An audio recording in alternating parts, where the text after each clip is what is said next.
여러분 반갑습니다.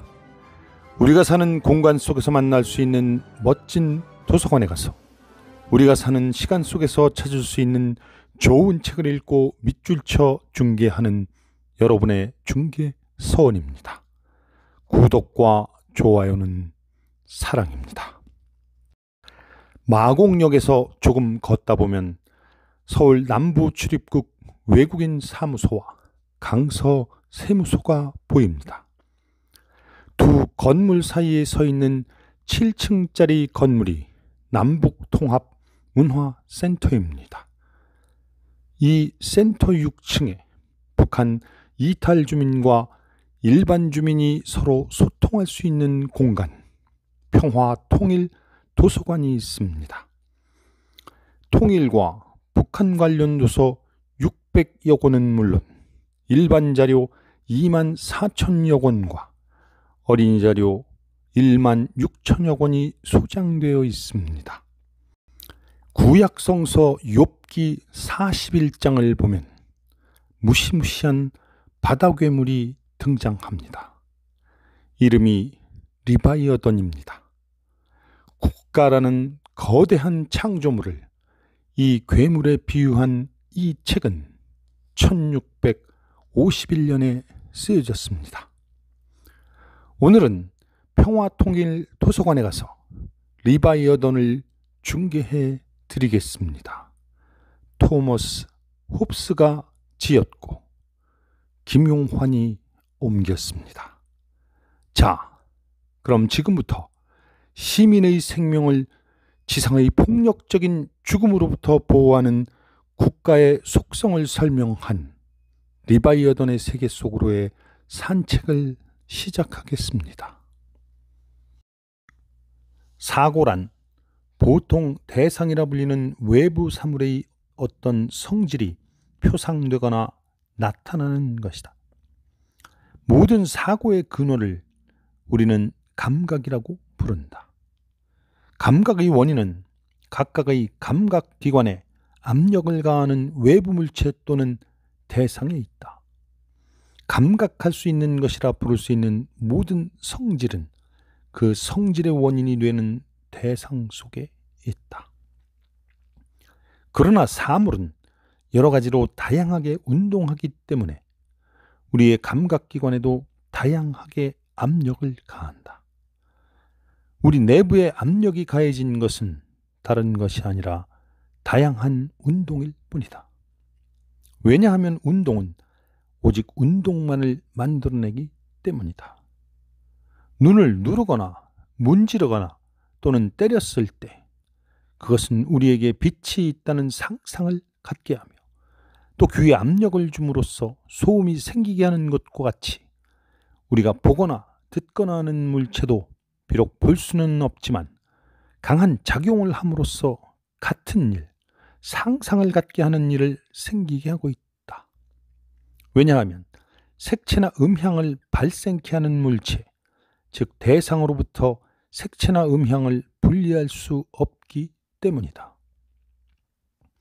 모든 경우의 감각은 단지 원초적인 환상일 뿐이며 이 환상은 우리의 귀나 눈, 그리고 필요한 여러 기관의 압력을 가함으로써 즉 외부 사물의 운동에 의해서 생기는 것일 뿐이다.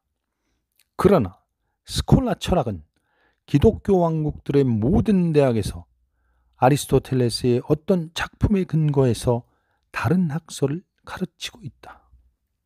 나는 대학의 필요성을 부인하기 위해 이런 것을 논하는 것이 아니라 앞으로 국가 안에서 대학의 직분이 무엇인지를 말하려고 하기 때문이다.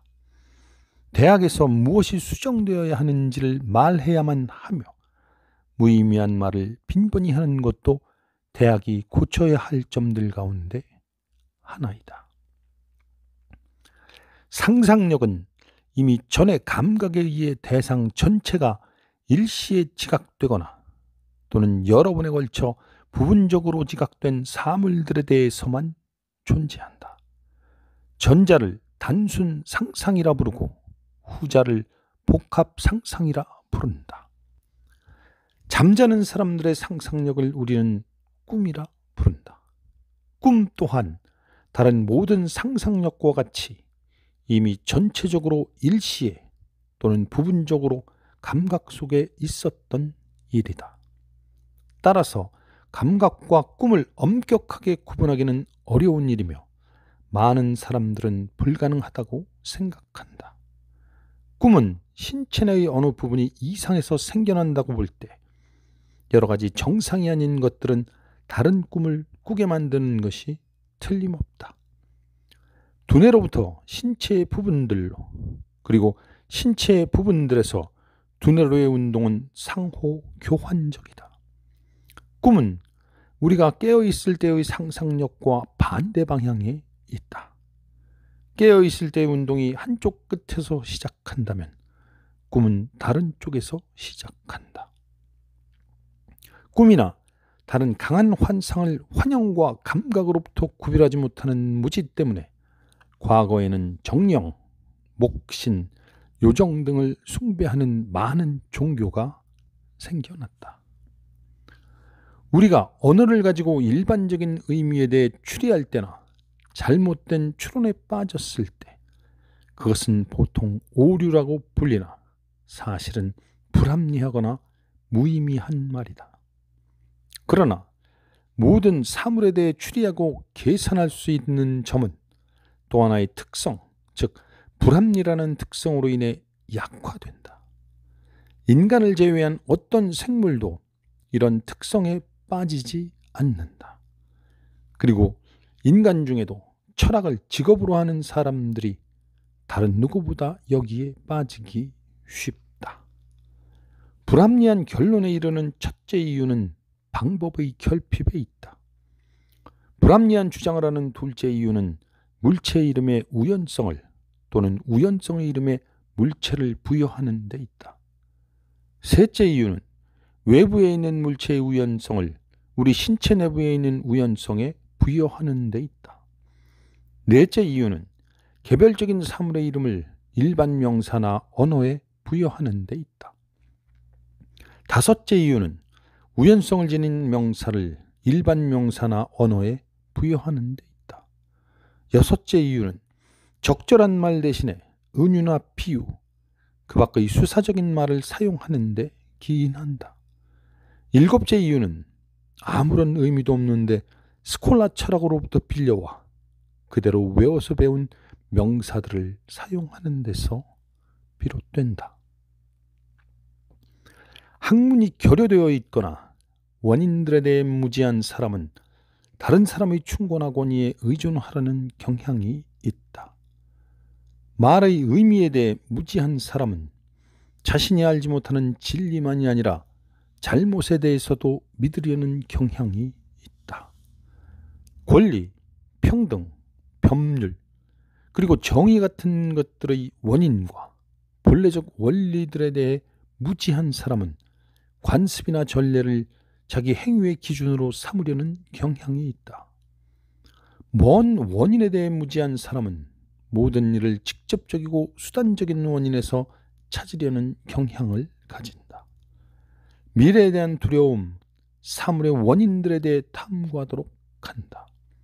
호기심 또는 원인에 대해 알고자 하는 마음은 원인을 추격해서 끝내는 더 이상 어떤 원인도 필요치 않은 영원한 것에 이른다. 이것을 사람들은 신이라 부른다. 신의 본성에 대해 대답할 수도 없고 신에 대해 어떤 관념도 마음속에 가질 수 없음에도 불구하고 하나의 영원한 신이 존재한다고 믿지 않고서는 자연의 원인들에 대해 어떤 심오한 탐구도 불가능하다. 공동의 권력을 세우는 유일한 길은 사람들이 자신의 모든 권력과 힘을 한 사람 또는 하나의 합의체에 부여하는 일이다. 이것은 동의나 화합 이상의 것이며 그들 모두의 참된 통일이다. 하나의 인격체 안에서 통일된 군중은 커먼웰스 혹은 키비타스라 불린다. 이것이 위대한 리바이어던 또는 유한한 신의 탄생이다. 우리들이 평화를 유지하고 방어하는 것은 이 유한한 신 덕분이다. 국가란 하나의 인격체로서 다수가 상호 신약에 의해 스스로 그 인격체가 하는 행위의 본인이 되며 그 목적은 그가 공동의 평화와 방어에 필요하다고 생각할 때 다수의 모든 힘과 수단을 이용할 수 있도록 하는 데 있다. 이 인격체를 이끌고 있는 이가 통치자이며 통치권을 가지고 있다고 말한다. 그 밖의 모든 사람은 그의 신민이라 부른다. 국가의 차이는 통치자나 대중들을 대표하는 인격체의 차이에 있다. 그 대표자가 하나일 때 군주정치, 모든 사람이 참여하는 합의체가 그 대표자일 때 민주정치, 합의체의 일부만이 대표할 때 귀족정치라 불린다. 이 밖의 다른 종류의 국가는 있을 수 없다.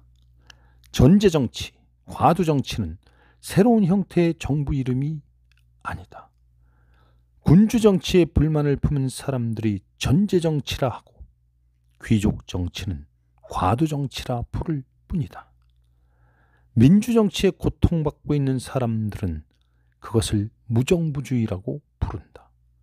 이미 통치권이 확립되어 있는 곳에는 동일한 사람들을 대표하는 또 다른 대표자가 있을 수 없다. 왜냐하면 이는 두 사람의 통치자를 세우는 일이며 서로 대립하는 두 대리인이 한 사람을 대표함으로써 분할할 수 없는 권력을 나누지 않을 수 없기 때문이다. 자유와 필연은 일치한다. 물이 자유롭게 흐르지만 동시에 물길을 따라 흘러야 하는 필연성이 있는 것처럼 사람의 행위가 자유의사로부터 나오기 때문에 자유롭지만 동시에 그 행위가 어떤 원인에 따라 나오기 때문에 필연성도 있다. 평화와 자기 보존을 획득하기 위해 사람은 연방이라고 부르는 인공적인 사람을 만들고 또 시민법이라 부르는 인공적인 쇠사슬을 만든다. 사람들의 모든 행위와 말을 규제하기에 충분한 규칙을 세우고 있는 국가란 이 세상에 없다. 따라서 사람들은 법이 간파하고 있는 모든 행위들 가운데서 자신들에게 가장 이로운 것을 할 수 있는 자유를 가지고 있다. 이런 자유에 의해 생사 여탈권을 가지고 있는 통치자의 권력이 폐지되거나 제한되어야 한다고 이해되어서는 안 된다. 통치권의 대표자가 백성들에게 어떤 구실로 어떤 일을 하든지 부정 또는 침해라고 불리지 않는다. 왜냐하면 모든 백성이 통치자의 모든 행위의 장본인이기 때문이다. 국가가 군주적이거나 민주적이거나 자유는 여전히 동일하다. 명령이란 그것을 말하는 사람의 의지 외에 다른 이유 없이 이것을 하라 또는 이것은 하지 마라고 말하는 것이다. 충고란 이것을 하라 또는 이것을 하지 말라고 말하는 것이며 그렇게 말하는 이유는 단지 그것을 말하는 사람의 상대에게 돌아갈 이익에서 유래한다.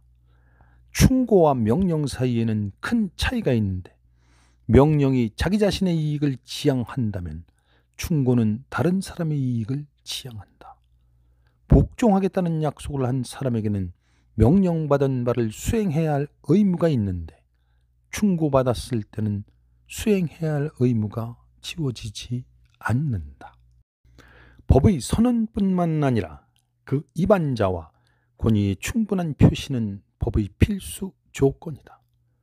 모든 국가에서 입안자 또는 입법자는 분명하다고 생각된다.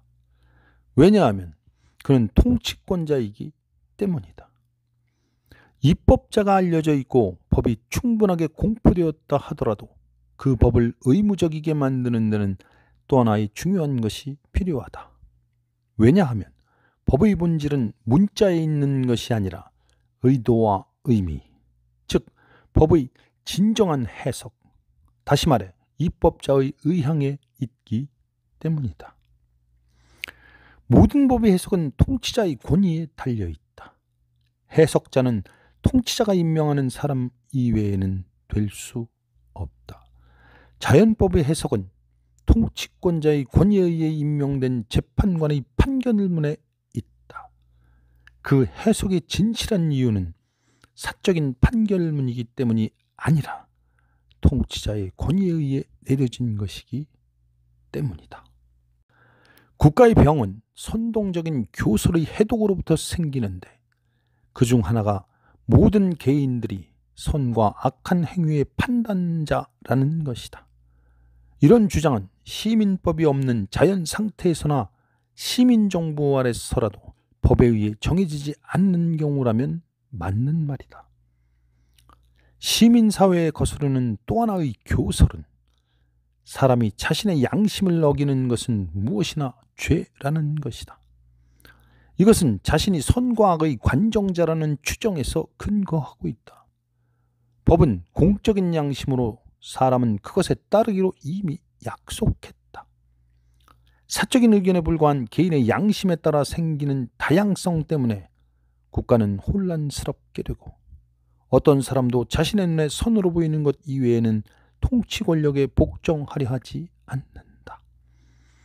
신앙과 신성함은 연구나 이성에 의해 얻어지는 것이 아니라 초자연적인 영감이나 주입에 의해 얻어진다고 가르쳐왔다. 평화와 통치에 대해 새로운 이와 같은 견해들은 주로 무지한 성직자들의 혀나 붓에서 나온다. 좋은 법이란 국민의 선을 위해 필요하며 더더욱이 명료한 것이어야 한다. 법의 효용은 모든 국민들이 자발적 행동을 못하도록 구속하는 데 있는 것이 아니라 충동적 욕망, 성급함 또는 무분별로 인해 스스로 상처 입지 않고 행동하도록 지시하고 인도하는 데 있다. 이는 마치 울타리가 여행자를 못 가게 하기 위해 세워진 것이 아니라 제 길을 갈 수 있도록 하기 위한 것과 같다. 통치자와 국민의 이익은 분리되지 않는다. 약한 백성을 가진 통치자는 약하며 통치할 수 있는 힘이 없는 통치자를 가진 백성은 약하다. 처벌과 보상을 올바르게 적용하는 것도 통치자의 직무에 속한다. 좋은 충고자를 선택하는 것도 통치자의 일이다. 가장 능력 있는 충고자란 국가의 평화와 방위에 도움되는 일에 최고의 지식을 가진 사람들이다. 통치자 상호 간의 직무에 관해서는 국제법에 들어있다. 구약성서와 역사서와 예언서들 그리고 신약성서의 복음서와 바울의 편지들은 모두 하나의 동일한 의도를 가지고 있는데 그것은 사람들을 변화시켜 하나님께 복종하도록 만드는 데 있었다. 처음에는 모세와 대제사장들에게, 그 다음에는 인간 그리스도에게, 그리고 세 번째는 사도들과 그 사도의 권력을 계승한 사람들에게 복종하도록 만드는 데 있었다. 이들 셋은 여러 번 하느님의 세 인격, 즉 성부, 성자, 성령을 대표하는데 구약 성서에 나오는 모세와 그 계승자인 대제사장들과 유다의 왕들은 성부를, 그 자신이 이 땅에서 사신 그리스도는 성자를, 그리고 성령이 강림한 오순절 이후 오늘날까지 사도들과 그 계승자들은 성령을 대표한다. 기적이란 하느님이 하는 감탄할 만한 일을 의미하며 그렇기 때문에 경이로움이라고도 불린다. 그리고 이 기적들은 거의 모두가 끝없이는 하느님이 무엇을 명령했고 무엇을 하지 않았는지 사람들이 의심하는 경향이 있는 그런 경우에 하나님의 명령을 나타내기 위해서 이루어지는 것이다. 그러므로 그것들은 성서 안에서 전능하신 분이 불러일으키려고 하는 것을 보이거나 앞서서 나타내는 것을 말하기 위해 라틴 사람들이 오스텐타 또는 포르텐타라고 부르는 것과 같은 뜻에서 보통 기호라고 부른다.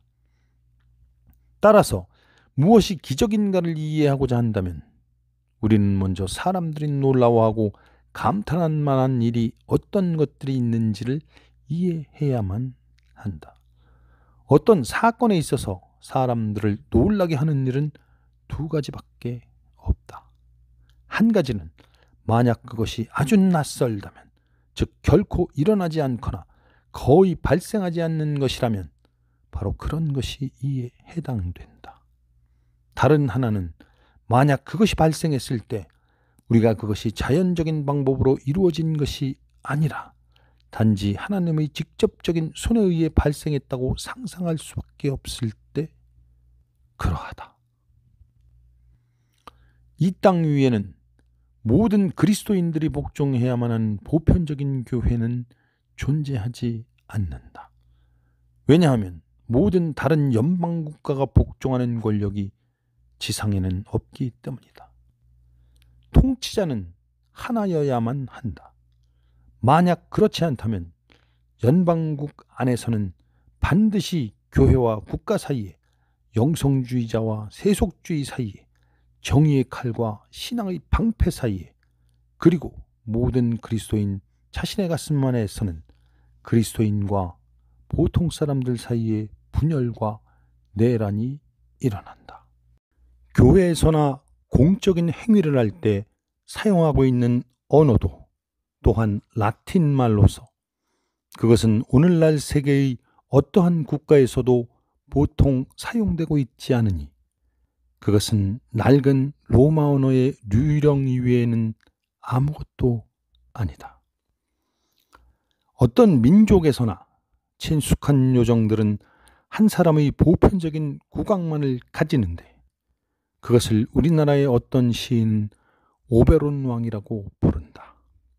그러나 성서는 악마의 군주 바알세불이라고 부른다. 그와 같이 하여 성직자들도 어떤 사람의 지배권 안에 있든 한 사람의 보편적인 국왕인 교황만을 인정한다는 것을 알게 된다.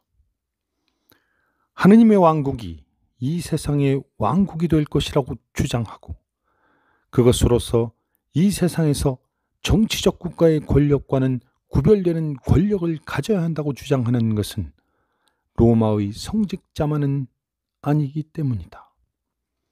그리고 그것이 정치학 이론에 관하여 내가 말하려고 기도했던 것의 모두이다. 내가 그것을 재검토했을 때 나는 그것을 기꺼이 나라의 비판 앞에 내놓게 될 것이다. 따라서 나는 시민정부와 교회정부에 관한 나의 논의를 마치려고 한다. 이 논의는 우리 시대의 무질서 때문에 계기가 되었지만 어떤 편파성이나 요청 없이 오직 왕의 보호와 백성의 복종 사이의 상호 관계를 사람들 앞에 내놓으려는 생각 외에 다른 의도 없이 시작한 것이다.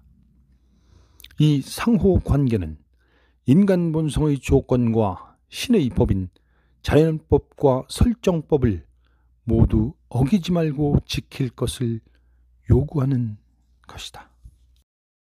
자, 이제 지금까지 시민의 생명을 지상의 폭력적인 죽음으로부터 보호하는 국가의 속성을 설명한 리바이던의 세계 속으로의 산책을 마치겠습니다. 여러분, 감사합니다.